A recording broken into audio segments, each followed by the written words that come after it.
Okay, yeah, I mean, as someone who hates lazy money, and by lazy money, I just basically mean money that is parked inside a bank, not doing anything.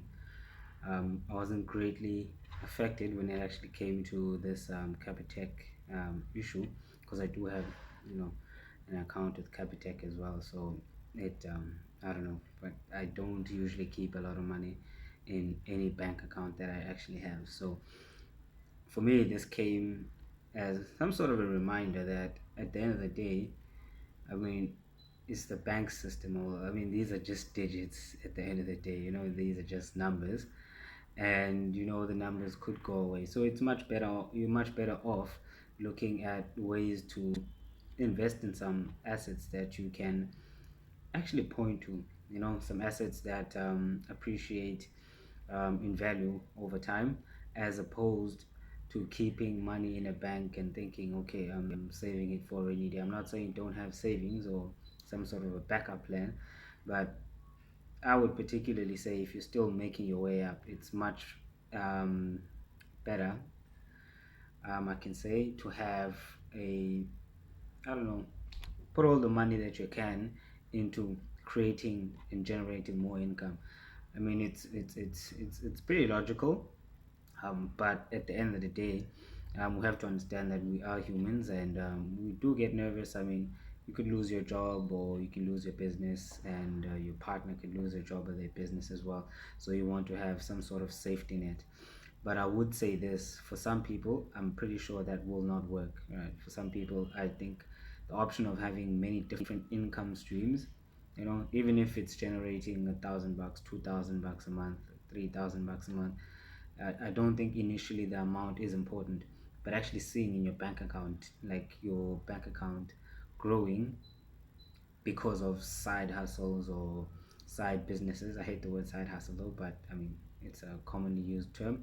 But you have things that you're doing on the side generating, whether it's passive or active income, doesn't really matter as long as there's different amounts. I mean, that can be inspiring in and of itself, but leaving money in the bank and sort of like saving it and fixing it, yes, it does help initially when you, let's say, get a setback.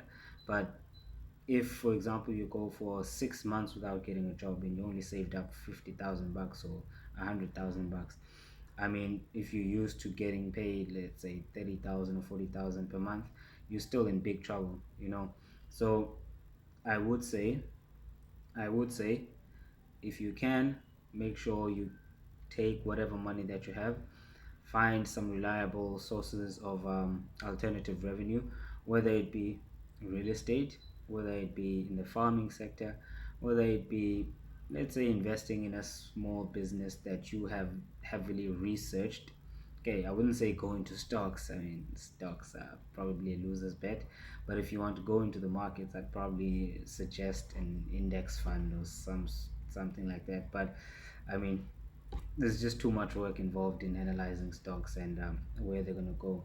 So if and it's not like you're going to be generating income. That's more of a long-term investment. But if you want income, just look at property options, look at farming, look at I could say electrical, look at a plumbing business, look at something that you can actually do. You can probably hire someone to do the physical work, the physical labor or people, but make sure that there's some sort of side business or alternative income adding on to whatever you're getting paid each and every single month. So if it works for you, great. If it doesn't, or if you feel like it wouldn't work for you, I mean, I doubt anyone would say no to an extra income.